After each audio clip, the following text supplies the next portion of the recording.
राज्य सरकारच्या कथित फसव्या कर्जमाफी धोरणाविरोधात शेतकरी संताप व्यक्त करत असून स्वाभिमानी शेतकरी संघटनेचे नेते रविकांत तुपकर यांनी बुलढाणा येथे 5 दिवसापासून सुरू केलेल्या सरसकट कर्जमाफी आंदोलनाला पाठिंबा देण्यासाठी आज भोकरदन येथे अनोखे व लक्षवेधी आंदोलन करण्यात आले। शेतकरी पुत्र नारायण लोखंडे व विकास जाधव यांनी शासनाचे लक्ष वेधण्यासाठी भोकरदनमध्ये विहिरीमध्ये खाटेवर बसून रखरखत्या उन्हात आंदोलन छेडले। रविकांत तुपकर हो, तुम आगे बढ़ो, हम तुम्हारे साथ हैं। विकास दादा तुम आगे बढ़ो, हम तुम्हारे साथ हैं। नारायण दादा तुम आगे। शेतकऱ्यांना सरसकट कर्जमाफी देण्यात यावी या मागणीसाठी बुलढाणा येथे गेल्या 5 दिवसांपासून शेतकरी नेते रविकांत तुपकर हे उपोषणाला बसलेले होते।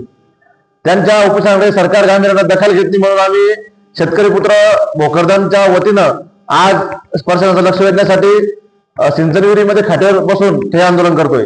खरं तर शेतकऱ्यांसाठी लढणारे माणसं फार कमी आहेत आणि शेतकऱ्यांसाठी लढणारे माणसं उपोषणातून दगावले पाहिजे, त्यांना दगाफटका झाला पाहिजे अशी तर सरकारची भावना नाही का असं आम्हाला शंका आहे। कारण शेतकऱ्यांच्या लढणाऱ्या नेत्यांची दखल सरकार गांभीर्याने घेत नाही आणि सरकार एकीकडे शब्द देतं, सरकार सत्तेत येण्याअगोदर सांगत होते फडणवीस साहेब की शेतकऱ्यांचा सातबारा कोरा करू, सत्तेत आल्यावर पहिल्या कॅबिनेट मंत्रिमंडळात कर्जमाफीची मंजुरी देऊ। मात्र 1.5 वर्ष झालं तरी अद्यापही शेतकऱ्यांना कर्जमाफी मिळाली नाही। आता त्यांनी शेतकऱ्यांच्या आणि विविध शेतकरी नेत्यांच्या दबावाखाली कर्जमाफीची घोषणा केली, मात्र ती घोषणा फक्त फसवी कर्जमाफी त्यांनी देण्याचं काम साध्य केलेलं आहे। 2019 ज्या शेतकऱ्यांना कर्जमाफीचा लाभ मिळाला आहे त्यांना या शेतकरी माफीपासून त्यांनी वगळलेलं आहे।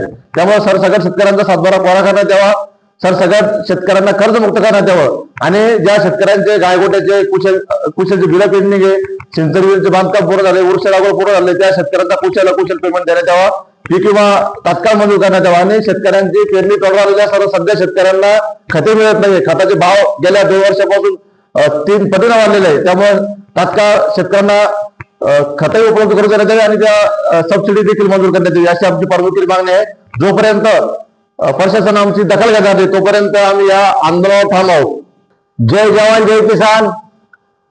गेल्या 5 दिवसापासून शेतकऱ्याला न्याय मिळावा, शेतकऱ्याची सरसकट कर्जमाफी व्हावी या मागणीसाठी शेतकरी नेते रविकांत भाऊ तुपकर हे 5 दिवसापासून अन्नत्याग उपोषण करत आहे। सरकारनं त्यांच्या आंदोलनाकडे उपोषणाकडे पाठ फिरवलेली आहे। अद्यापपर्यंत त्यांच्या उपोषणाला शेतकऱ्याच्या उपोषणाला सरकारनं गांभीर्याने घेतलेलं नाही। सरकारनं त्यांच्या उपोषणाची तात्काळ दखल घेत समस्त शेतकरी बांधवाला न्याय देण्याचं काम या ठिकाणी सरकारनं केलं पाहिजे। शेतकऱ्याचा सातबारा कोरा कोरा कोरा म्हणून हे सत्तेत आले आणि सत्तेत आल्यानंतर शब्दाला न जागता त्यांनी अद्यापपर्यंत शेतकऱ्याची सरसकट कर्जमाफी केली नाही।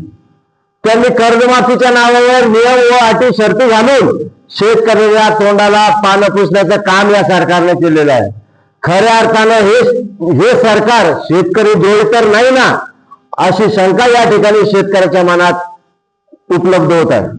म्हणून या उपोषणाची दखल घेत तात्काळ दखल घेत शेतकऱ्यांना न्याय देण्याचं काम या सरकारने करावं, अन्यथा शेतकरी पुत्रांचा उद्रेक या ठिकाणी सरकारला परवडणारा नसेल। जय जवान जय किसान।